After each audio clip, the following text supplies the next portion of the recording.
My notes are all gone, but I would like to start with that. We would like to acknowledge that the land on which we are situated is the traditional land of the Huron-Wendat, the Haudenosaunee, the Mississaugas of the Credit River, and that TNLIP is dedicated to the advancement of um, the settlement service providers, the settlement services, as well as strengthening the relationship between the Indigenous communities and newcomers. Today's webinar will be on the Roma community, who we have had the privilege of serving for many years. Myself, having worked in the Flemingdon Park community for many years, I've had a lot of experiences with the Roma community, who are very, very beautiful people with a very diverse culture, and who need a lot of support because of the historic background, the discrimination they face, and we're all here as community service providers who are looking to learn from especially Livia, who will be taking us through the history of the Roma community, the challenges and the opportunities for us as to how we can support them, as well as sharing resources. And, we're really, really looking forward to it. Livia, as I cannot open my notes for some reason, I would really love if you could introduce I yourself. will. Yes, but I do one thing I would say is I've been working with Livia for around 12 years or so, and Livia is a fantastic advocate for the Roma community, and not just that, for the residents of the Flemingdon and Thorncliffe Park. And now she's working for the Youth Outreach Worker Program, and she's, I believe, the only staff in the all of East Toronto, and she's doing incredible work. So Livia, we are so excited to hear from you. Livia has over 25 years of experience working both in Canada, in Europe, and we're so excited, Livia. So before Thank anything, you. I want to say thank you to you and thank you to everyone, and I'll hand it over to you. Thank you so much, Misha. I'm gonna share my screen again, as I did before. Let me know if you can see it. Perfect. Yes, we can see it. Great. Okay, so good morning, everyone. Thank you, Misha, for the lovely introduction. I'm very excited and honored to be here today and talk with you about the Roma community. My intention for this webinar is to help you gain first more knowledge about the Roma community, the Roma people, understand their collective past, their present experiences, and overall feel more confident when you or one of your staff work with Roma clients. To be honest, my challenge of preparing for this webinar was that usually my shortest presentation is 2 hours. And the reason for that is that many people don't know much about the community, very understandably, compared to other communities. So we usually need to take a few steps back and learn a bit about their history and their past. And I promise I'm gonna keep it as short as I can, so that the second part of the hour we can talk about their current challenges. But it is really necessary, and I hope you're gonna see at the end why. So if you're already familiar with some of the things that we're going to talk about, especially at the beginning, then just please keep an open mind and ask yourself, what can I learn from this today? How can I use this information to help my team or myself to work with the Roma clients and families? Probably you read maybe some the facts about me and the pamphlet when you registered for this webinar. I don't want to take lots of time to introduce myself, but I do work with the Roma community for more than 25 years. I studied in Europe, in Hungary, and continued here in Canada when I moved here after 2005. I worked in several different roles, first as a settlement worker, as a VW worker, and in the last 12, 13 years, I work as a provincial Roma youth outreach worker, again, serving the Roma community in East Toronto.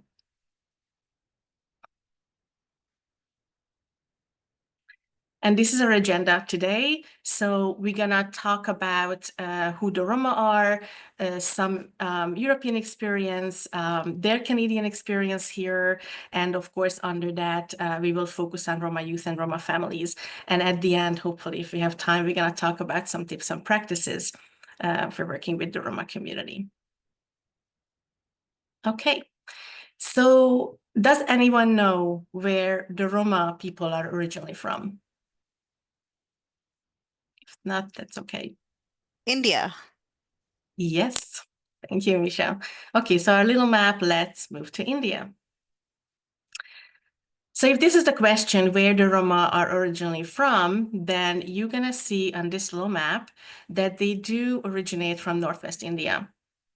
The first Roma tribes left the area somewhere between the 9th and the 11th centuries. Then lots of different other groups left later on in different waves. Some of them, as you see on the map, traveled towards Africa. Most of them kind of drifted towards the Bosporus and to Europe. And by the time they reached the Balkans, around the 13th century, they became the new people called Roma and spoke the common language, Romani or Romanes. Then they broke up into even smaller groups, as you see in the map, and migrated into each and every country in Europe. If it's hard to kind of see here, I put a little map at the corner. Then you see that they settled in Bulgaria, Romania, Hungary, Slovakia, and then went into other countries. I want to show you a short video that very creatively express and explains the history of Roma people just in a few minutes. So if you need to put the volume up, then you can do so now.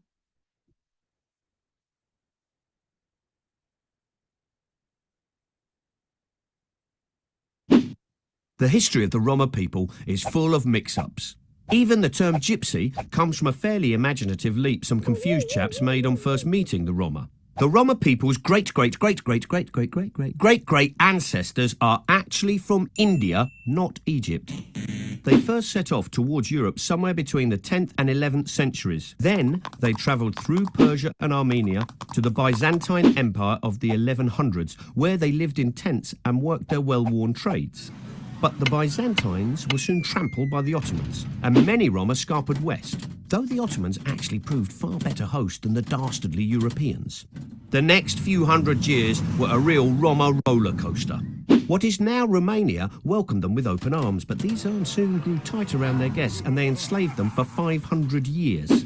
Then, over in Western Europe in the 1400s, the natives were initially thrilled with these, oh look, new gypsy pilgrims, but they soon changed their tune. By the 1700s, enlightened Spain thanked the Roma guests for giving them flamenco by rounding them all up into forced labour camps. Muchas gracias. But it wasn't all doom and gloom. They became fully fledged subjects in the unusually groovy Russian Empire, and over in Ottoman Turkey, their metal skills made them pretty handy in the navy. It was around the time America abolished slavery that Romania got its act together and freed their Roma slaves too. Reluctant to stick around, the Roma journeyed on, reaching the Americas, South Africa and Australia. When World War I showed its ugly head, the Roma's skills in horsemanship came in very handy in what turned out to be the last truly horsey war. Austro-Hungary soon split, and some unlucky Roma found they now lived in Austria, which was then annexed by Nazi Germany, where the Roma were soon being sterilised, experimented on, and locked in concentration camps. The Romani word for Holocaust is poraimos, which means devouring. Estimates of the Romani death toll ranged from 250,000 to 1.5 million. Survivors had little help or compensation, and those seeking justice were cast off as liars. After the war, the Roma in communist countries gained a strange equality, the exact same tyranny and censorship as everyone else. Then the Roma got organised, establishing the International Romani Union and working today on health, employment and education. They've come a long way from persecution and slavery to be politicians and freedom fighters. But will our Roma heroes conquer prejudice and win their freedom worldwide? As you see from this video that the Roma left India, as we talked about, like more than 1,000 years, but they suffered almost 1,000 years of persecution. And this video showed that wherever they went in Europe, their common experience was, and actually still is, oppression, racism, and discrimination.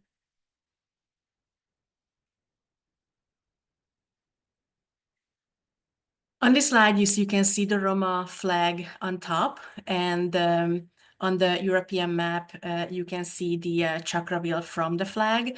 The bigger the chakra wheel, the higher the Roma population in that specific country. So you see that the most Roma live in Bulgaria, Romania, North Macedonia here, Hungary, Slovakia, Czech Republic, and so many other countries. There's approximately 15 million Roma around the world. 8 million live in Europe, approximately 1 million in the US. We don't exactly know, but the estimated more than 100,000 in Canada. Their numbers has been definitely exponentially growing since the 1990s. In Canada, the majority, I would say, of Hungarian Roma live here in Toronto. There's a big community, Czech, Slovak, and Hungarian community in Vancouver as well. And here, interestingly, because we also have someone from Thorncliffe and Flemingdon area, so Hungarian Roma here in Toronto, they are all over the city. They're scattered in smaller pockets, while the Slovak and Czech Roma settled in like the biggest numbers, large numbers in the Thorncliffe and Flemingdon area. They are the largest ethnic minority in Europe. They have a flag, they have one language, they're very diverse people. We're going to talk about that in a minute. And Roma means the people in Romanes.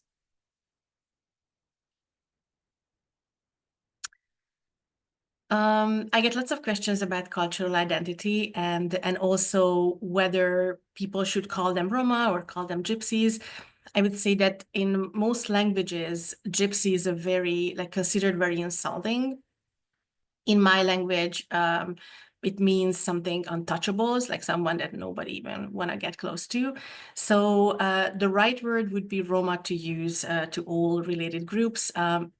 It became accepted worldwide, like internationally, became an international term, the Roma, in 1971, when the first World Romani Congress, or during the first World Romani Congress, lots of representatives from different countries came together and they adopted the Roma flag, the Roma anthem, and also International Roma Day, which is April 8th. It would be great to see more celebration of the Roma community, eventually even in the city on April 8th. As mentioned before, so Roma is an ethnic identity. It is not a lifestyle, as many people still actually believe to this day. I think when people think of Roma, they still often think of many negative stereotypes like theft or fortune telling or the nomadic and traveling lifestyle. And they do think that this traveling is something romantic. We even say these things, right? That I'm gypsy in heart. I love the gypsy lifestyle. But actually for the Roma people, it has been very traumatic for centuries. Even though the community is very diverse, they do have a long shared history. They do have, as you saw, a common geographic origin and their own language. And although there's, as you can imagine, there's lots of different dialects depending on where people settled in Europe. And again, very similarly to the Aboriginal community, there's no one homogeneous identity. There's lots of factors that would affect their cultural identity, depending which country they are from. So Slovak Roma's identity will be a little different than a Hungarian one, or a Bulgarian Roma's identity will be different than a Spanish one. Whether their connection to tradition, their religious affiliation. Lots of people don't know that not all Roma are Catholic, but there's lots of Muslim Roma and Protestant and Anglican and Baptist. Of course, that historical link to certain trades and whether they came from like rural or urban areas.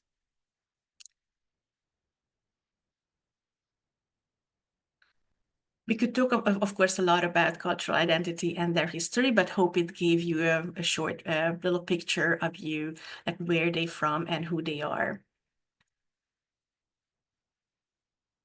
Let's look at the Roma's European experience. So the reason why we want to look at this is it'll help us understand why they are coming from the European Union to Canada. They're not coming from border countries, like what's happening, why they are seeking refugee protection here. Usually when I start talking about the European experience, I talk a little bit about communism because it was a very crucial part of our life and the Roma experience as well in Europe. Just to kind of put it on the map, here is a picture. So you see in red all the countries that was affected by communism. So it started after the Second World War, so 1945, and ended around the 1990s. And after the borders opened up to Austria, basically slowly, like every Eastern European country started crumbling, and there was a huge change in the whole continent. I would like to give you a quick picture of the Roma experience during and after communism. So you see here a teeter-totter, the scale. On the left side, you will see the positives, and the right side, you will see the negatives. So on the positive side, during communism, it was the supposedly equal, equity in jobs and housing. But of course, on the negative side, there was, in reality, there was forced assimilation and the confiscation of private property, seizing children by child welfare, forced sterilization. Actually, I had a few clients here in Toronto who got accepted as conventional refugees because they were forcefully sterilized. So it's happening. It was happening still in the last several decades, so not just during communism. The repression of Romani culture and language was very harsh. Actually, my clients, so I mostly work with Hungarian Roma clients because I'm Hungarian, I speak Hungarian.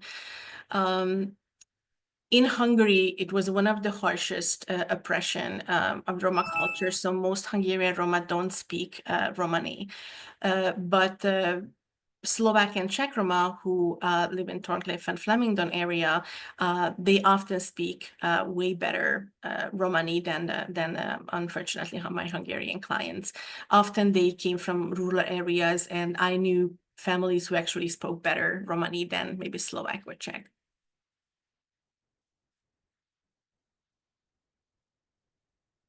So after communism, so in the 1990s, the positive changes, of course, meant, just like for everyone else, increased opportunity for self-advocacy, and that was true for the Roma.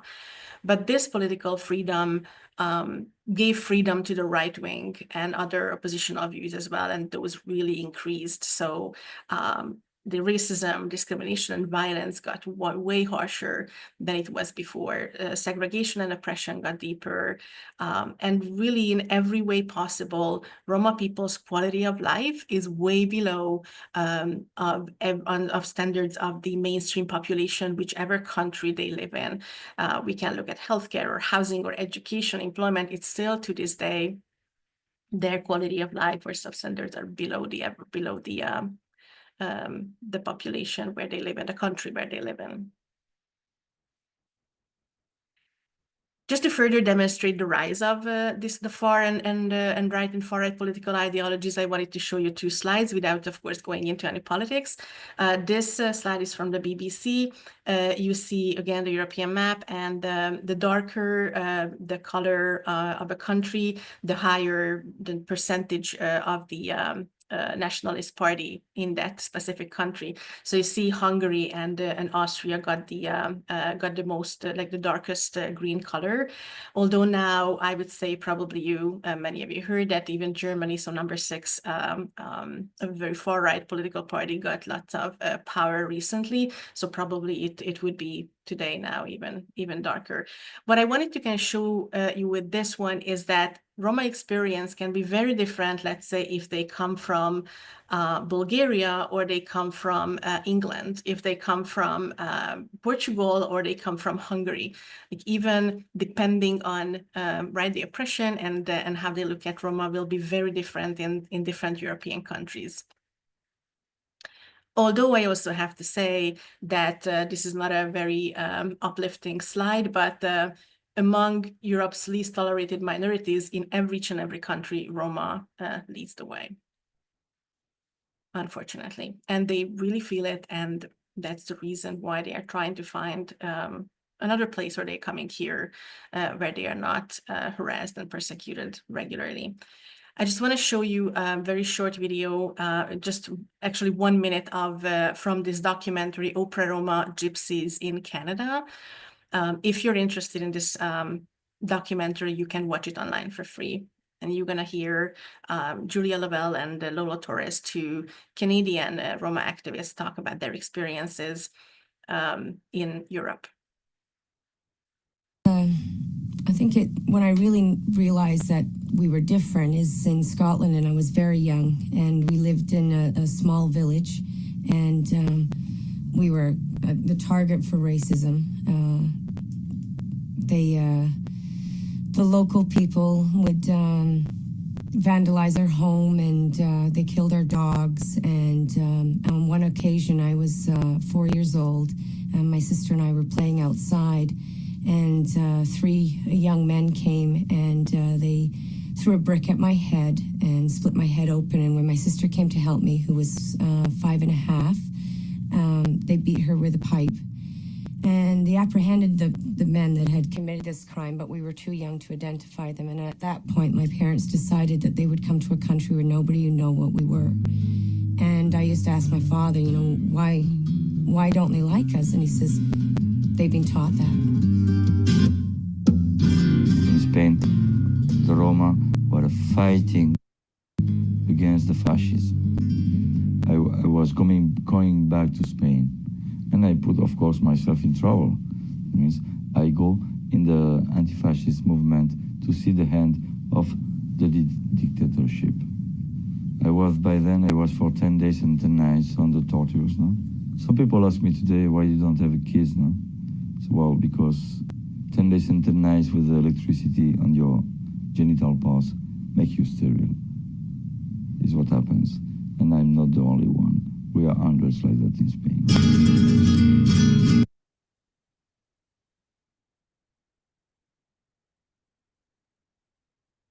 Sorry, for some reason the subtitles were a little slower at the end, but I hope you understood what even Lolo was saying at the end. So again, if you're interested in the whole documentary, then you can watch it online. It's called Opera Roma Gypsies in Canada. I just quickly want to show you a few pictures of Romani settlements or slums where I used to work in Hungary. Millions of Roma still live in isolated slums, often without electricity or running water, or they are struggling to get healthcare. Many live with the daily threat of forced eviction and police harassment and violent attacks. And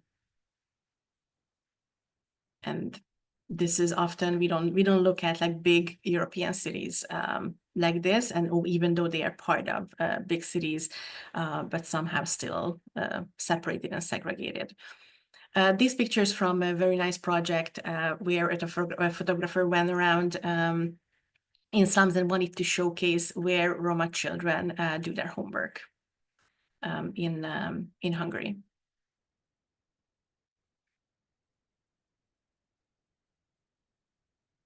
And with these pictures, just wanted to show you a few graffitis. Probably if you've been to Europe, like you see more graffitis than here, but often we don't know the meaning behind them.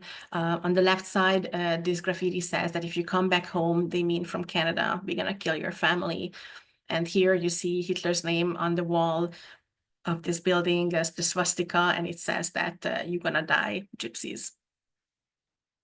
I think, again, what I want you to think of is that how all these messages that, again, maybe not taken down and they are there for years, like how this will affect Romani children and their identity and how they think of themselves and their place in the world.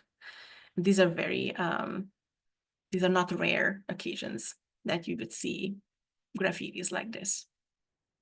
And just to end this European part, I also wanted to show you some quotes that have been said by European politicians. Again, without any repercussions, often you can hear certain things against the Roma community that would be absolutely unimaginable here, for example, against any other communities, like say anything like that in mainstream media.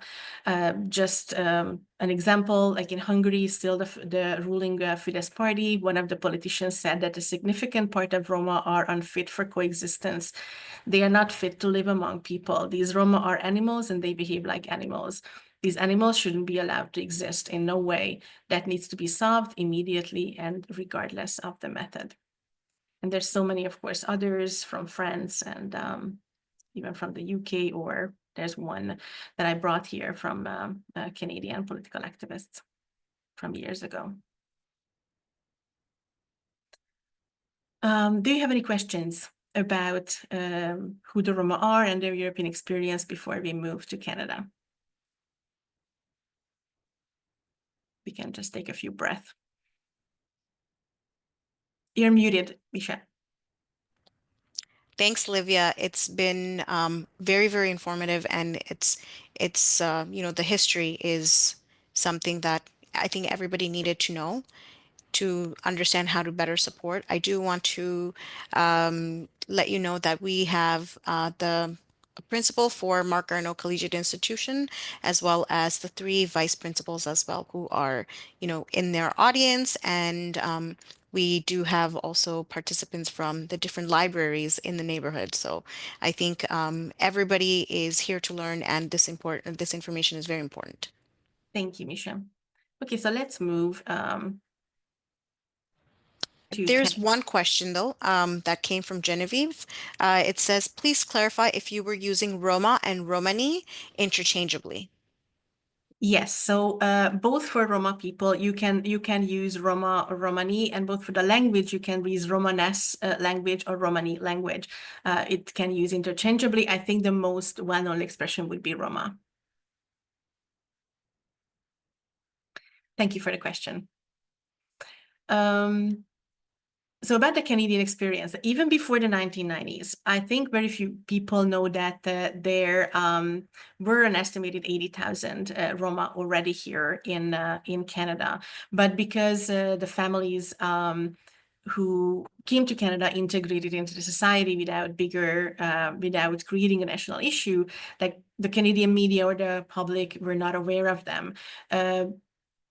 The media and the public became aware, I think, of Roma first when the Czech Roma refugees arrived in 1997. And after that, there was a big influx from the Hungarians as well. So as mentioned before, most of our Roma clients come to Canada as asylum seekers. I don't want to talk a lot about the refugee experience, because probably many of you are familiar with the process and you heard like other webinars and information before. But I would like to just highlight the challenges and the difficulties, like what families are going through, like all the balls, kind of what they need to keep in the air. First, of course, navigating the refugee system can be extremely stressful. Families often still need to wait more than a year, or even sometimes more, like 1 to 2 years, even just to get their case heard.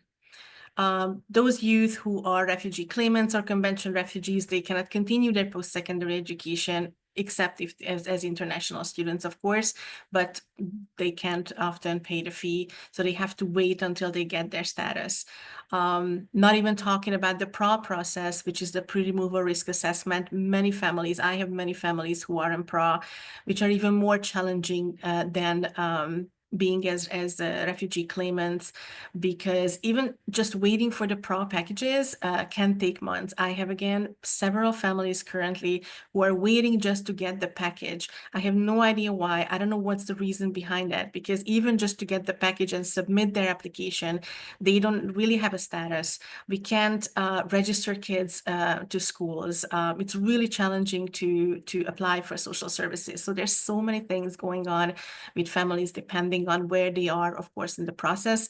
So when I start working with families, this is one of the first questions that I try to ask: where are they in the process? And that can help me, and probably help you as well, know where to navigate them and where and what support they are eligible for. Beside the refugee system, of course, navigating all the different dynamics and emotions in the family can be very challenging with all the recent trauma and the generational trauma and what's happening here currently in their lives. And then add all the family members, physical health and mental health. Both are huge concerns with the Roma community. We're going to talk about that soon. Finding and keeping adequate housing, and registering the kids to school, while also learning the language, the adults, the family, the parents themselves. Also finding employment or navigating life and social assistance right at the beginning, taking care of everyone, basic needs, while also learning and adjusting to Canadian life and the systems.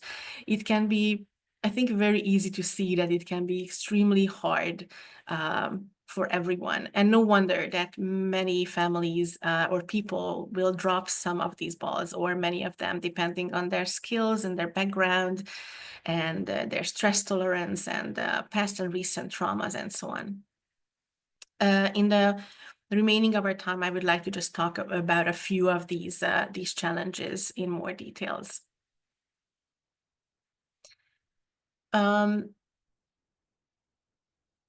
So even though most of our Roma clients are come as refugee claimants, their experience as newcomers are very similar as of any other community. So again, I'm not going to go in details about that, but there are a few things that I would say more Roma specific, or even just things that are good to be aware of.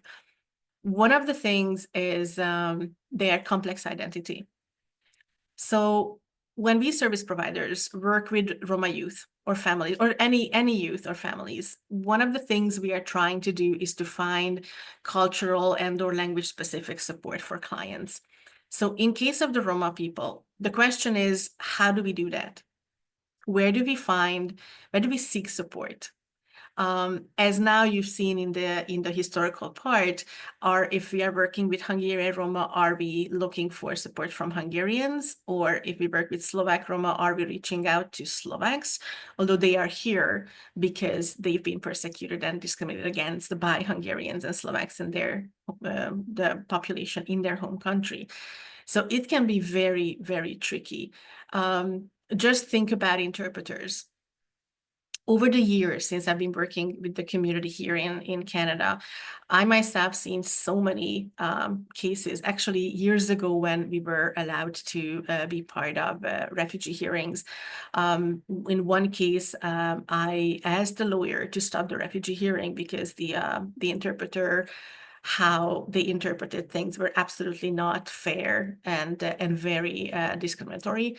And if I'm not there, like it wouldn't have come out. And it happened, I hear it with so many service providers, that sometimes they feel that something is not right. So I would suggest that whenever you use interpretation, even phone interpretation, use your spidey senses. If something doesn't feel right, then probably it's not right, and ask the families if they are okay. In TDSB, I heard many times from families that they don't want to work with certain interpreters, but they are the ones available in TDSB.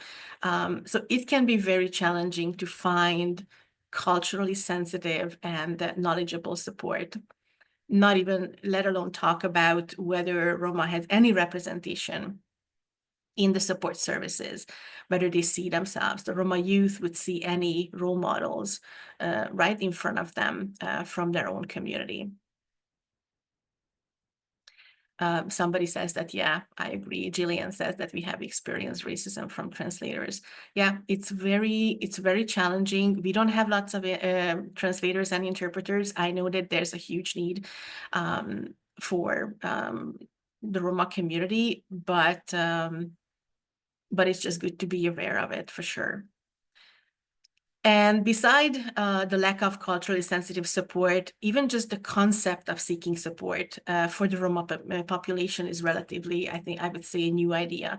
Again, you saw in the historical part before that after the 1990s, what Eastern Europe went through, right? Just tough times, many systems have been built up. We don't even think about that during communism, we didn't have social services, because supposedly we didn't have any problems. So there were no homelessness, we didn't have employment services, we didn't have any social services. So after the 1990s, we had to build up all over again. I remember when I was in university, that's when like all of these things started. So for the Roma people, even just for asking help and knowing what these services offering can be very new. So that would be one of the reasons, the social structures, but also the history of Roma, what we talked about, that they've been constantly pushed to the periphery. Nobody wanted to do anything with them. Actually, during centuries, there were laws in countries that Roma were not allowed to stay or stop in their countries more than 48 hours or 24 hours. So for centuries and for generations, they got used to this, that nobody, wants us, we don't trust anyone. So breaking through these barriers, I think it takes a lot of time, understandably. So the mistrust or even overtrust is something that absolutely exists in the community. And what I mentioned here, used to being otherized, is very common, again, in the Roma community. So what I want you to remember and just take away is that here is a community that is extremely underserved due to so many different reasons, and the support is almost non-existent. There's no Roma, there's not a place where Roma people can come together, where they can learn from each other, where they can celebrate their culture. Like all these things are not existent here in Toronto or in the GTA. Okay, let's talk about some health, about the Roma people's health. As the Roma population experiences these extensive discrimination and violence and social inclusion, understandably, the consequences of this experience will have a direct effect and a very negative effect on their health. In the big picture, if we think about health, of course, we look at the determinants of health, and these are like all the conditions which people like born in and grew up and live and work. And these are the conditions and factors that will influence, right, somebody's opportunity to be healthy or the risk of illness and their life expectancy, and so much more. There is a huge, like significant health inequity gap between the Roma and the majority of population all over Europe. And that, of course, will affect like every physical and mental health or well-being of the Roma population, including the suicide rates, disability, life expectancy, infant mortality, everything. Here you see data from Hungary and Slovakia. The left side is Hungary, the right side is Slovakia. You see the pie charts. The T means the total population in that country. R is Roma and RF is Roma female. So you see that even though access to healthcare is very similar according to the stats, although the quality of that support will be very different. You remember forced sterilization and so much more stories we could, of course, talk about. Infant mortality in Hungary, you see among Roma is like almost double as the mainstream population. In Slovakia, actually, it's almost 3 times worse than the Slovakian mainstream population. Life expectancy, I brought you a separate slide. I put together some data from different countries. Everywhere, again, the estimates for Roma life expectancy compared to the non-Roma population is minimum 5-10 years less, somewhere even 20. But definitely, I would say in many countries even more.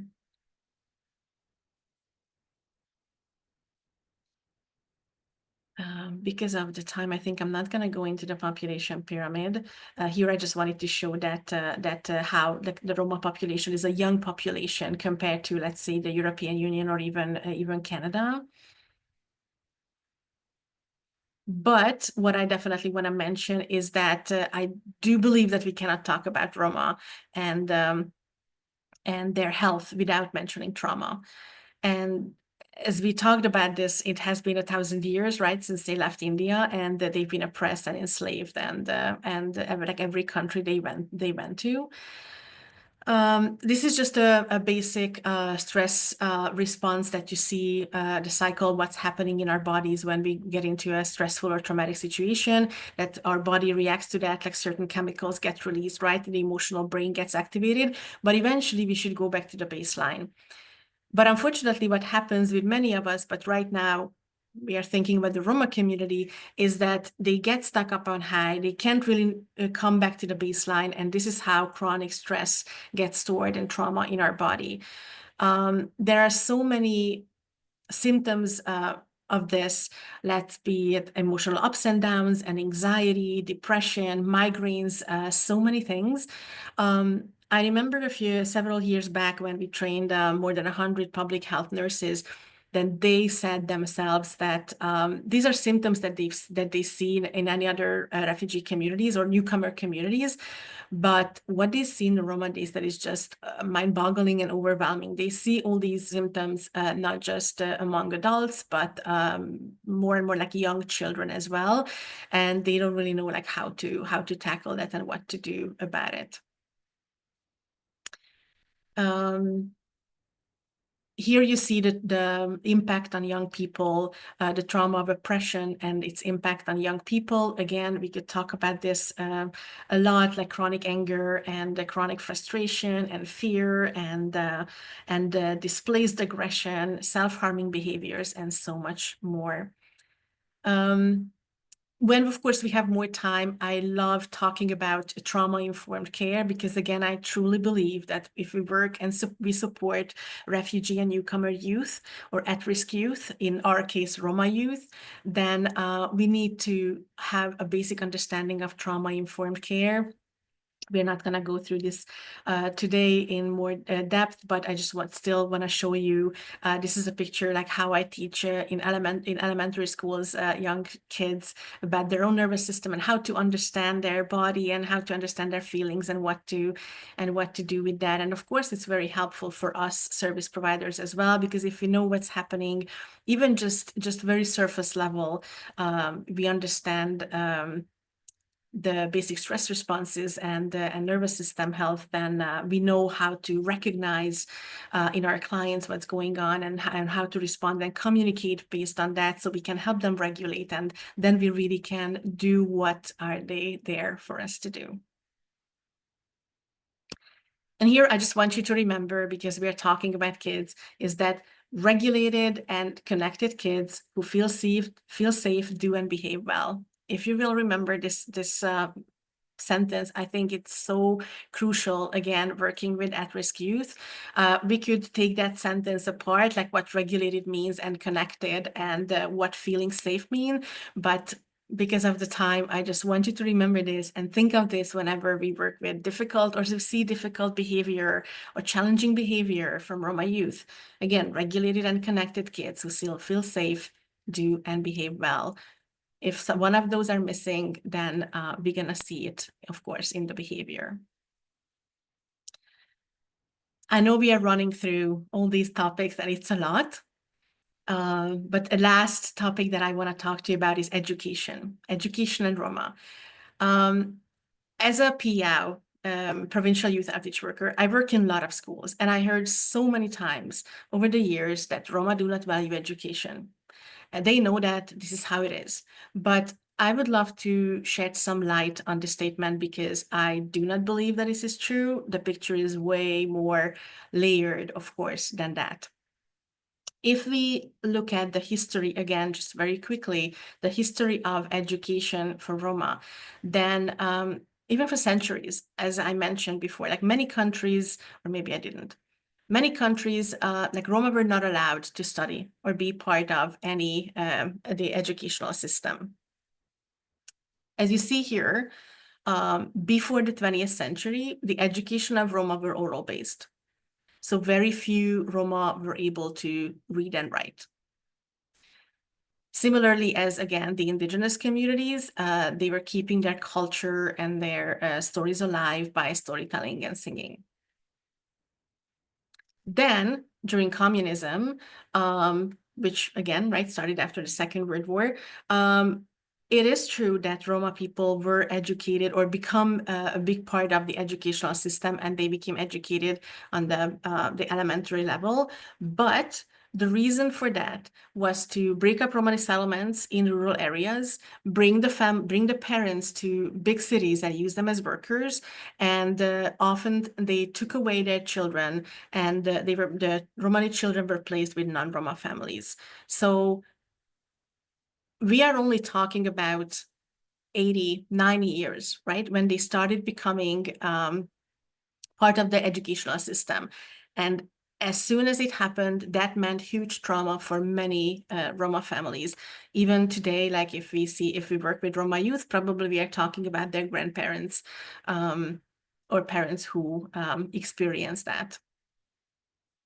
And after communism, there was a new policy introduced to send lots of Roma children to special schools. And these schools were mostly for children with mental and physical disabilities. The only reason Roma children have been sent to these schools were their ethnicity, the color of their skin, and really nothing else. To showcase this, I want to show you a video that talks about this segregation even more. I think it's they're going to talk about the Slovak system, but it's true for any other European countries as well, Eastern European countries.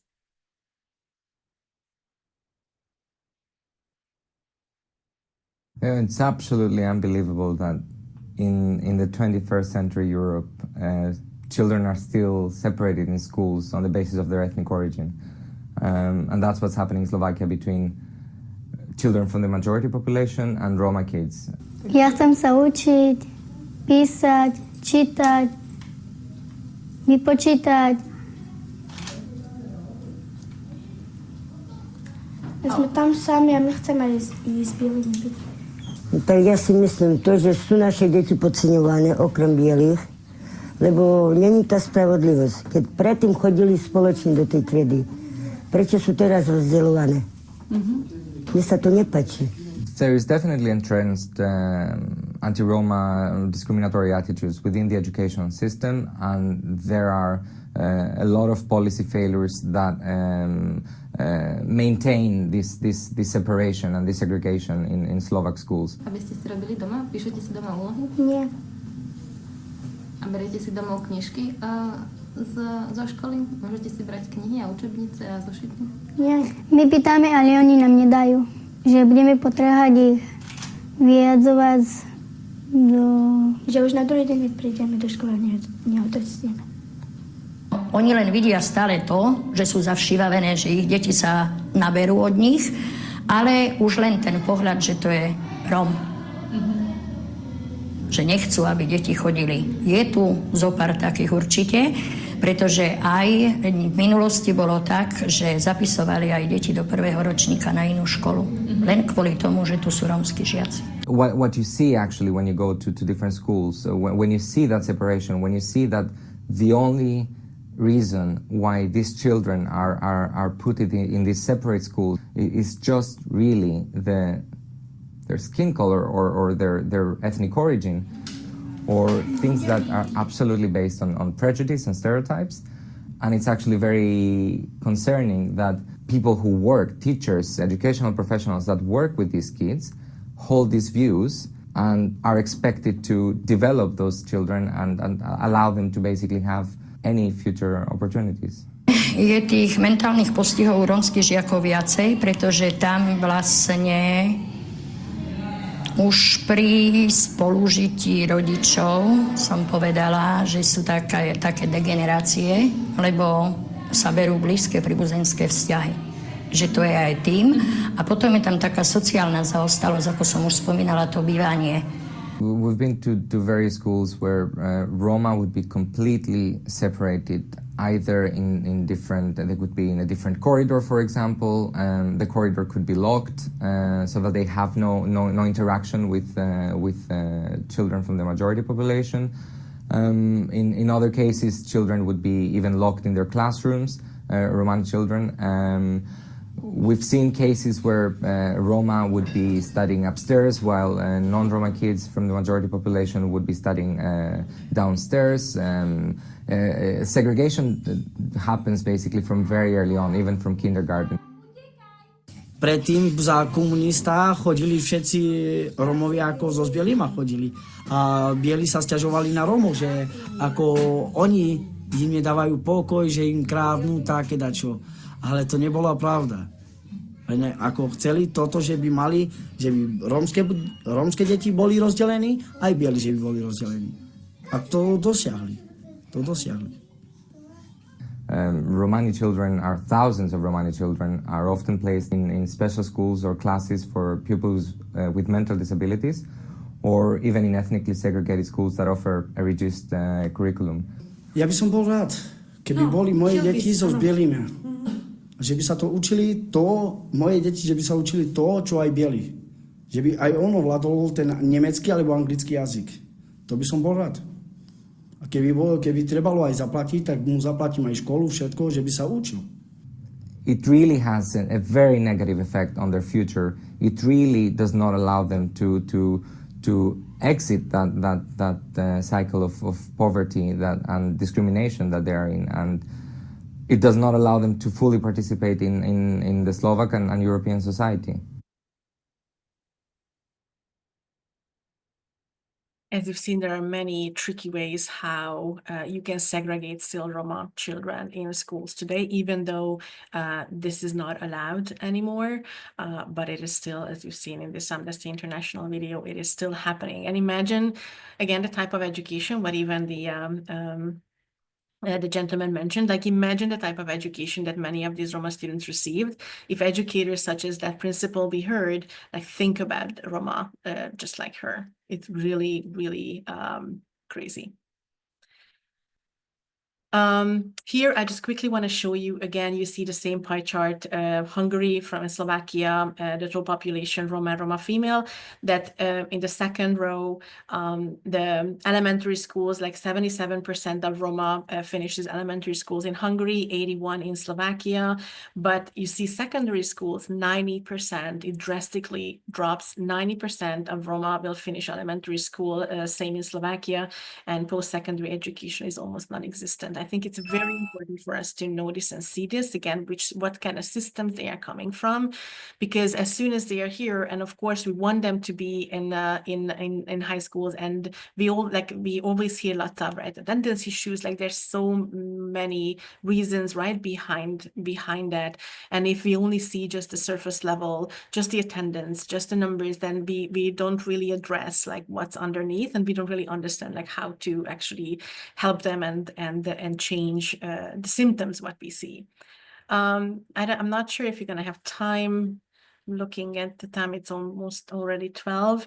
I put together this this slide to showcase the difference between the Canadian and the Eastern European. I wrote here Hungarian, but it's true for Slovakia as well. And what I wanted to show here is that in both countries, elementary, like the Roma kids finishes elementary at the age 14, but then in most Eastern European countries, they have to pick at age 18 whether they're gonna go to high school or some trade school. And most often, the regular high school, like very few Roma are allowed or be able to go to regular high schools. They probably gonna go to vocational high school or trade school. But here in Canada, right, they all go to high school. And it's a very new system for them. So I think the buy-in will be very different. Many of them in these trade schools, let's say they already at age 15 or 16, they learn to be a car mechanic or some kind of trades. And when they come here, we put them into high school and they have drama classes or others. And of course, they don't understand. It's kind of a shock. And the parents don't understand and the kids don't understand. They say they just want to work. Like, I don't want to go to school. I just want to work. But it's because the system they're coming from is different. So again, it's good to know what I think that if they come at that age, if they come over 14, they come to Canada, then what have they experienced back home? And even the parents' experiences can be very relevant, how we can work with Roma youth and Roma families. I got some data from TDSB. Actually, it's not recent anymore. I will have to try to get some new ones. But it's almost 8 years old or 9 years old. But at the time when I got these from TDSB, I heard that the current graduation rate, or at the time, the graduation rate amongst Hungarian Roma were 12% in high school. Among the Slovak and Czech Roma, it was 20%, and the average credit earned by Roma refugee students were 6.9 credit. I'm always kind of surprised, not surprised, but saddened, I would say, that of course the TDSB know of these numbers and we don't know much about them. There's so many questions, and whenever I talk to educators and I do these presentations or mostly workshops in schools, then we talk about these questions because there's so many things, right, to address here. Whether our system, the educational system, where the mindset works for certain communities, and how we can identify the barriers and gaps, and how we can be more inclusive towards the Roma population. We know, for example, for many years now that there's Black and Indigenous graduation coaches. I'm pretty sure that there would be many ways how we can also help Roma youth succeed and have a better graduation rate.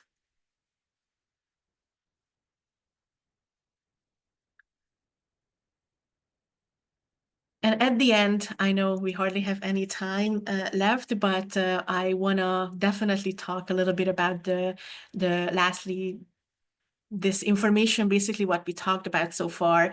I kind of want to offer you as building blocks, like I put it together, and building blocks towards the success, building successful relationships and supporting the Roma community here in Toronto.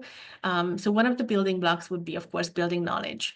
Right? The importance of building cultural competency is extremely important, which we are doing here today. And I'm very, very grateful for all of you to be here and want to learn more about the community and understand the community better. Being sensitive to the trauma and the generational trauma that they've been through for centuries. Again, we don't think about it often because they are not coming from water countries, they're coming from the European Union, but I think being trauma-informed is extremely important when it comes to supporting the Roma community. And of course, because they are going through the refugee system, having some basic understanding of the system can be very helpful as well.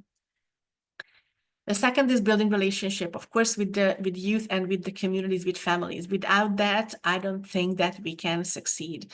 And building trust with Roma families, bringing them into schools or bringing them into our services, gonna take maybe more time than we want it to, but this is just, I think, how it is, and having a respectful approach gonna go a long way.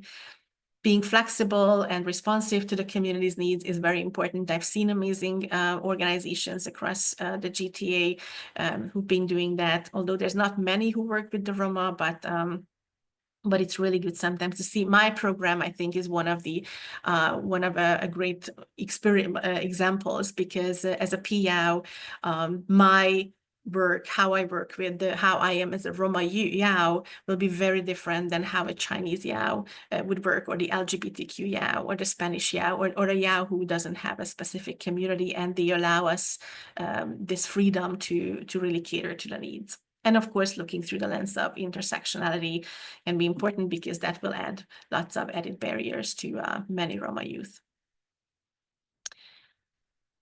Another building block is building bridges, right, amongst each other. Again, that's why we are here, and that is amazing. Getting to know different organizations who work with Roma, which again is not that many, but still, I think knowing each other is important.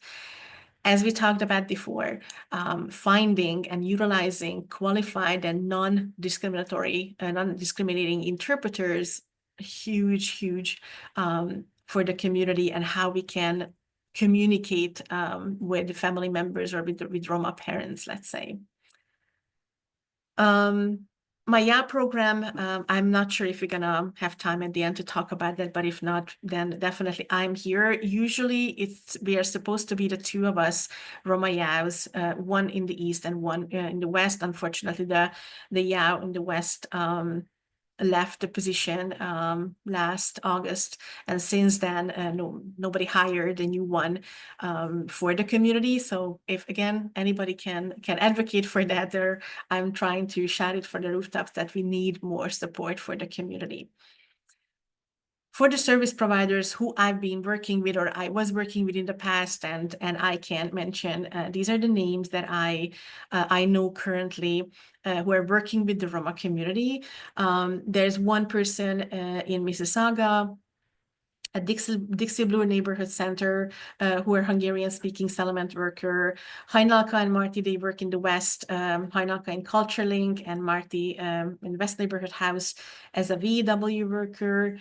The only one who I know and still here for the Czech and Slovak communities, Alice Kral, who's amazing, amazingly working with the Roma community in Margarno as well. So probably those who are here from Margarno know her.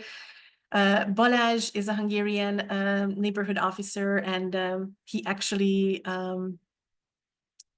is very active on social media and Facebook. There are thousands or tens of thousands of people following his work there. So it's something to be worth checking it out. Emily, I put her here. I know she's here with us today. As Misha mentioned earlier, she just started with TNO not long ago, but I wanted to put her here. Of course, I'm not sure what's the future holds for her, but we have another Hungarian-speaking settlement worker, and I'm very excited about that. Ildi is the one who used to be my colleague in the West as a provincial Roma Yao. She's the one who left, and now she works at CTYS in the youth justice system. She's also an amazing resource. She's actually a Roma, one of the person who I know here in Canada who openly says that she's a Roma person and wants to work with the community. Here is my information, and we are still waiting for someone who would be Roma Yao in the West. And at the end, just wanted to kind of end this on a positive note and show you a few pictures of certain different programs that have been very successful in the past. What we as Roma Yaos have been doing. You see here International Roma Day celebrations in elementary school. This one is from George Webster, where I'm there every week. This little video that you're gonna see here is from the very first International Roma Day celebration, which is April 8th again, from Queen Victoria Public School. When I used to work in Parkdale, we had an amazing principal, David Finkelstein, who was very supportive of working with the Roma community. And here, little ones are showcasing their culture in front of the whole school. Just a few seconds so you can.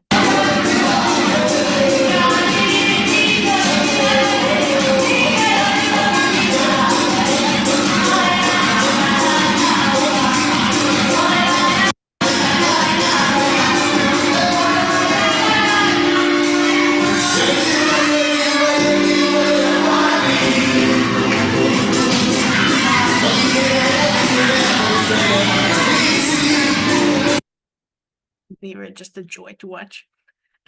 You see here lots of other programs with high schoolers, mostly from Greenwood. I used to work a lot with Greenwood Secondary School, where there was a big Roma population, Hungarian Roma population, and we did lots of different programming.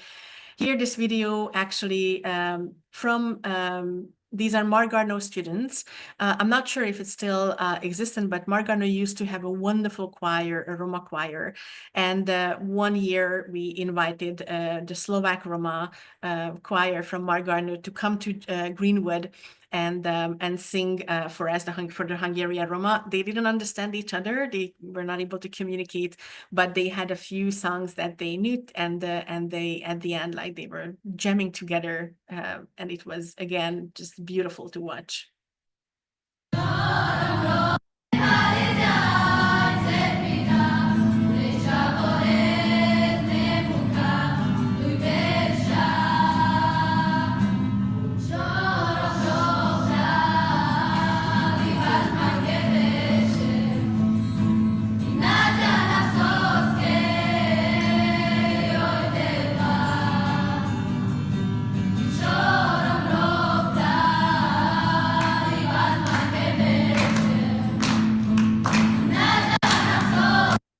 And as I remember, there was a teacher who, again, I think one of the secrets of working with Roma youth is really thinking out of the box, and if schools, I think, let that creativity or that openness like happen with Roma students, then they can go a long way. And here I remember there was a teacher who let the Roma students just go into his classes and really do whatever they wanted. And he built amazing relationship with them. And out of this grew this wonderful choir. And they were actually going around the GTA and performing. It was really wonderful.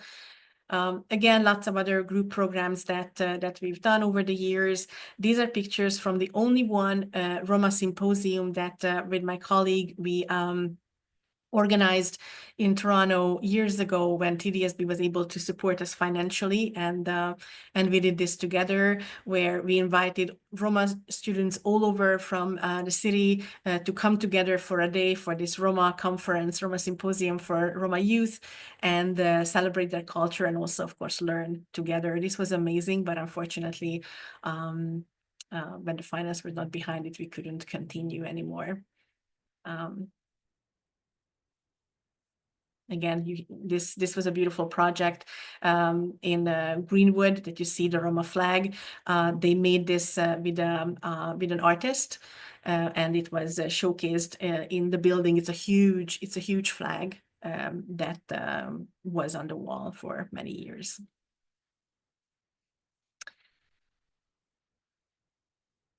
So thank you so much for listening and being here and being patient with me. I know it was a lot of information that I shared with you today. I know it can be a lot, but if you have any questions regarding all the things we talked about, then please let me know. Or if you're interested, again, most of the presentations and workshops that I do are longer. Presentation is 2 hours, and the workshops there's a half day and full day presentations, mostly for educators in schools. So if you're interested in that, then I'm more than happy to go to your school organization and talk further. Thank you so much, Livia, for this fantastic presentation. It was so informative, and as someone who's worked in this community for many years, I think getting that historical context was so important. And I'm sure there are many participants who are here with us in this webinar who would be very, very, happy to have received this information, and to also like hear and like see with visuals the layers and layers and layers of marginalization that the Roma community have faced for centuries. It's very disheartening, and I will stop talking right now, and I will open up the conversation to those who are with us right now as they're doing the frontline work. So let's hear from them.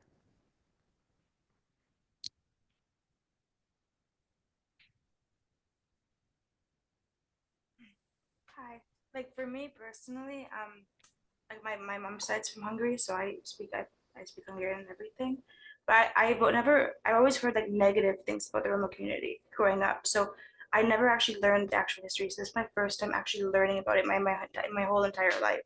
So I'm really interested in learning more about it, more about people, and doing what I can to help them in every kind of way. Thank you, Emily. Yeah, and it's definitely very common that we mostly hear, if we come from Eastern Europe, only negative and stereotypes about the community. When I started working with the community back home, I think most of my family members and families like laughed at me and said like, "What am I doing with with my degrees?" And like, this is not something I should be doing. It's really not rare.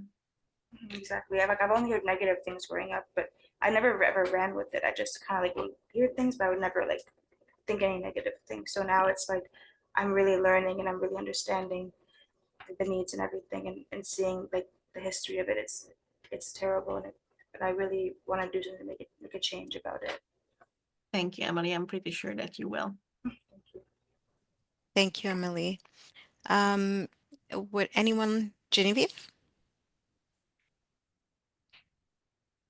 Hi, thank you, Emily. Though I've been working with Roma people for the last maybe 5 years, I don't think I've gotten this full of an understanding of the community. So I work mainly with Roma people who are from Slovakia. And in the past, when we've tried to either do some sort of collaborative work or when we've had other Roma groups or Roma people from other countries like Hungary or even Romania either come into the library, come to us to promote or to do some sort of collaborative venture. Um, as you said, some of the Roma people in Flemingdon Park are hesitant or maybe don't show as much interest in working with other groups outside of the Slovakia group. And I also noticed that on the slide that you showed with most of the workers, outreach workers, I think, that most of them were Hungarian speaking. So I was wondering if you are able to explain like what the gap is in terms of service workers who are Slovakian Roma. I'm twisting up something Slovak there. Roma, Roma yes. from Slovakia, right? Yeah. And either one, how we can, so one to kind of understand that, as in why there's such a huge gap, because it's hard for me to find people when I want to collaborate as well. And then two, how what I can do to kind of advocate for more service workers, more people, more things geared towards that population or that community. Thank you, Genevieve, for the question. It is challenging. The reason why you saw more Hungarian service providers because they were the ones who I work with and I'm aware of. I know that CultureLink used to have another Slovak speaking settlement worker, and then I think she was reduced for just part-time. I'm not sure if she's still there, but I would reach out to CultureLink and ask whether they still have a Slovak speaking worker, but unfortunately there's not many. We used to also have someone who spoke Slovak, but I think she left like years ago. So you're right. It's really the community is severely underserved. We don't have many workers who speak their language, who understand their experience, and you could collaborate with. I don't know if I can tell you any encouraging words on that part. I know it's a challenge. If I think collectively and everyone who's here, like we can advocate for that and bring the word forward that we need more workers for the community, because even though they are a smaller community compared to maybe others, but we have a lot of people here, and we can, like many times I am a one-stop shop because I can't refer clients to anywhere. They have a challenge because of the language, because of the trust issues. So even though as a YAO worker, I do lots of settlement, I accompany clients, and I often act as interpreter. Again, my program allows me to do that, but it is hard because there's no one where we can refer people to. I think you mentioned that you're from the library, right? I think that it would be so amazing if people, if Roma kids could learn about their own history and their own culture and their own language. I don't know how many books there are in different libraries about that, or probably not many, but this is something, again, because during communism, like, they were oppressed, they don't know about their own history. Most of them don't speak their language, they don't know what happened to their ancestors just a few generations back during the Holocaust. There's so many, I think, educational pieces that could help them, again, be proud of who they are, not constantly hiding and trying to just pass. But I think library could definitely support children with that, like seeing more Roma figures, books about Romani women and families. That would be amazing. Thank you, Livia. And I just wanted to comment that he's not in the, I don't see him on at the moment, but one of the advocates in the community, his name is Omar Khan. You may have worked with him in the past, I'm not sure, but he works with at-risk youth, and he's part of a youth network where he's working with a large Roma, youth population. So he had actually sent me a message in the direct messages, and he said that he would love to show this presentation to his Roma youth and ask them, can they relate? Do they know about this history, and really get their thoughts? And I think it would be great if you connected with him and maybe did like an in-person session. And I think it could also help them like better understand some of the historical context, and and also have an opportunity to ask you questions that for like things that they may not know of. And I think that could be a good potential collaboration. And these are youth from this community, from the Flemingdon Thorncliffe Park community. For sure. I think, again, like learning about their history and who the Roma people are, that's important for Roma youth, but also for other communities as well. It happened years ago when there was lots of tension between Roma youth and other communities in one of the elementary schools. And what we did is grade by grade, they watched a documentary about Roma, about the Roma history and Roma people, and then they had the chance to ask me questions, and we had like good conversations. And the school was hoping again to close the gap and help the other students in the school like understand their new Romani classmates a little bit better. So that was tailored actually not to the Roma students, but everyone else. So I think there are really, really lots of creative ways how we can bring this about, for sure.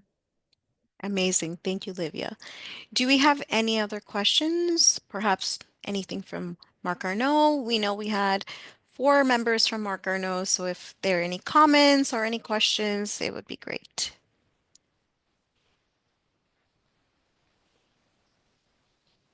We put them on the spot.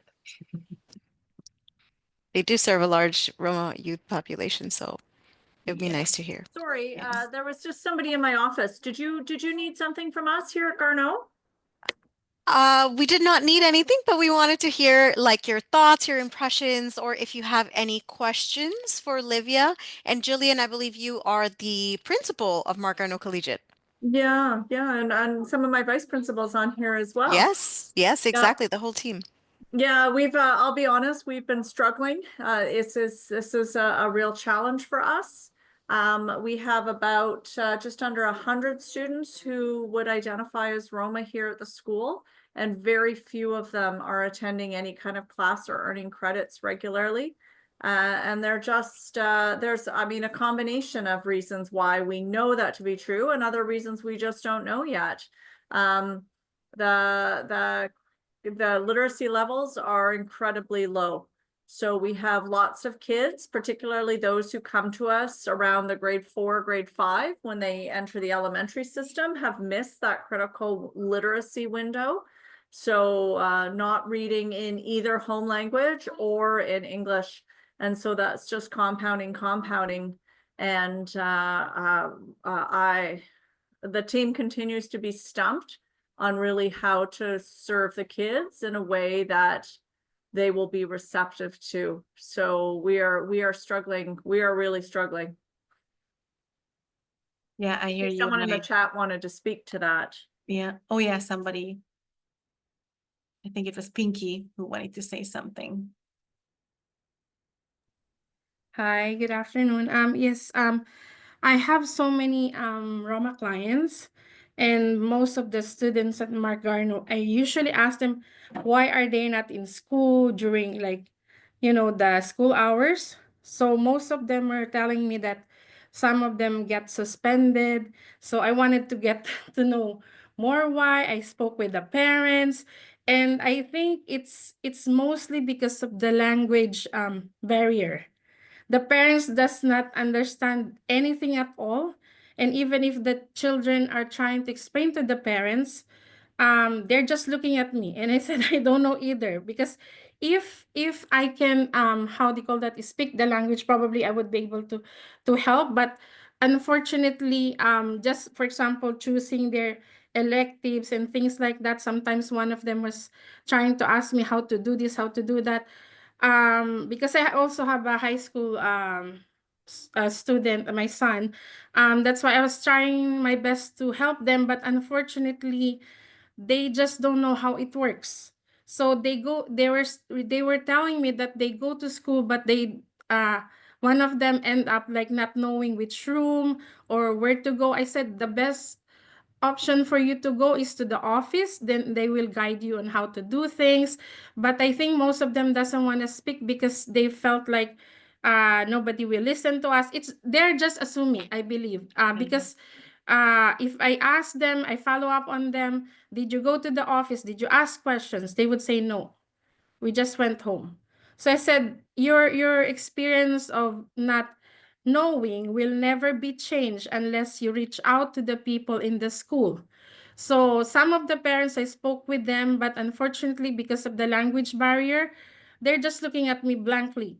And also I tried like Google Translate, so hopefully they can grasp what I was trying to tell them, especially with instruction. But unfortunately, some of the parents doesn't know how to read either. So that's a huge challenge. And honestly, I'm trying my best also. I don't speak their language, but I'm encouraging them to go to school, because I know that that's the reason why so many of them are here, like decades now. Until now, they cannot apply for citizenship because they don't have documents to apply. So I'm trying my best on my side, but I don't know how can we as a community or service providers help this community to make things better, especially with education, because I was telling a lot of them that education is very important. And yeah, so their experience as a community will change definitely if one or a family will how do you call that, will have education. So that's what I was trying to encourage my clients to do. Yeah, but I don't know. Thank you, Pinky. Yeah. Thank you, Pinky. I know that you're doing an amazing job, and I know you have lots of Slovak Roma clients. Yes. Again, I understand your concerns and struggles. What I've again been hearing in my experience, like over the decades, is that what we talked about, right, in Roma education, that most Roma don't feel comfortable, they don't feel safe, they don't feel welcomed in schools.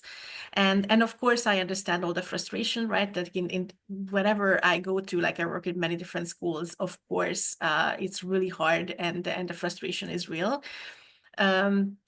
But we just have to really go from there, that for many parents, again, they never had good experience with education.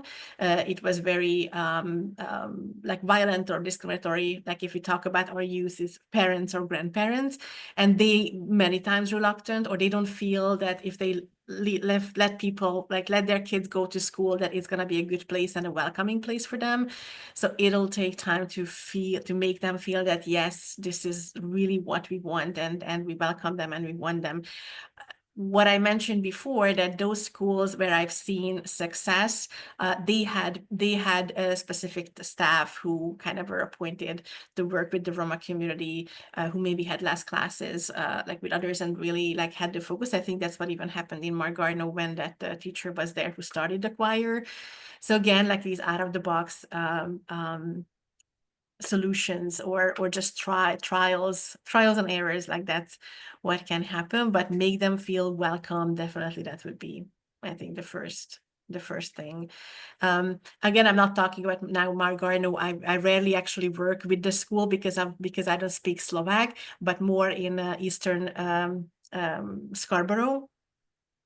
But in so many cases, I go into schools, and I have to say that in the office, when I see Roma kids, they are not welcoming towards them.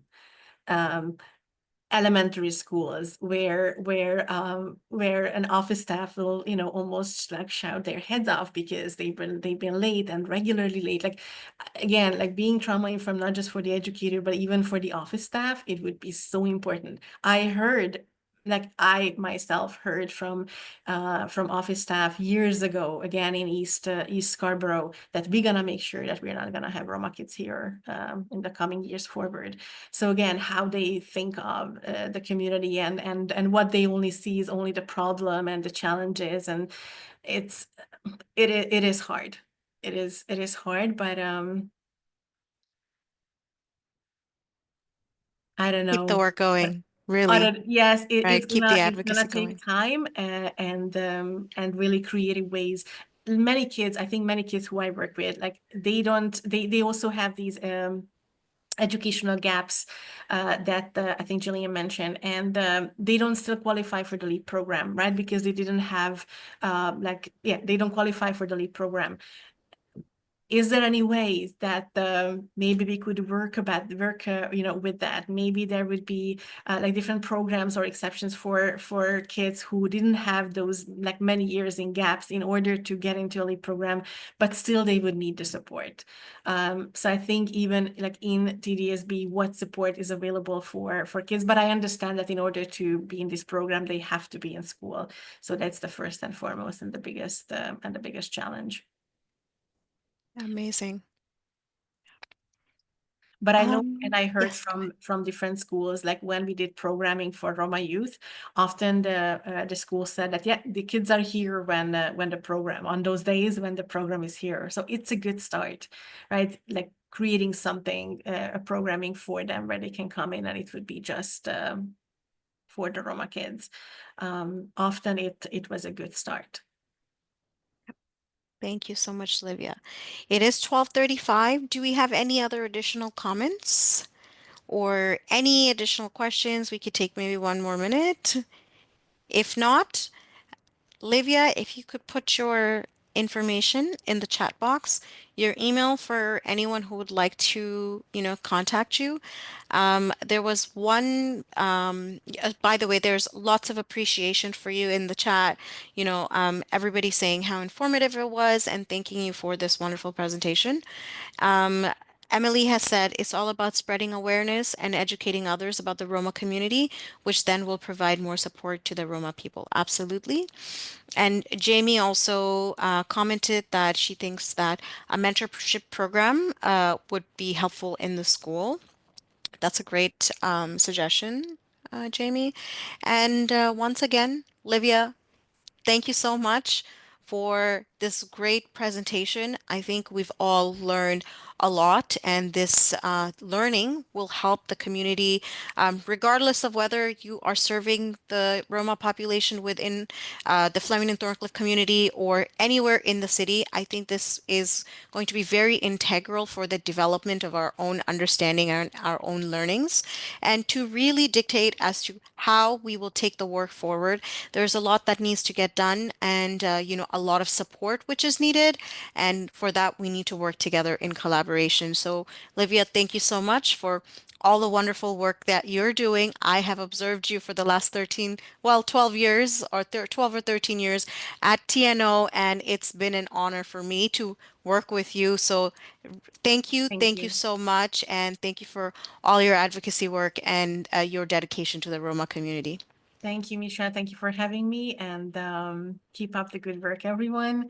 And if Absolutely. we can work together, then let's reach out and let's continue the conversation after the webinar. Absolutely, absolutely. And thank you to everyone who is here with us from, different parts of the social services as well as education system.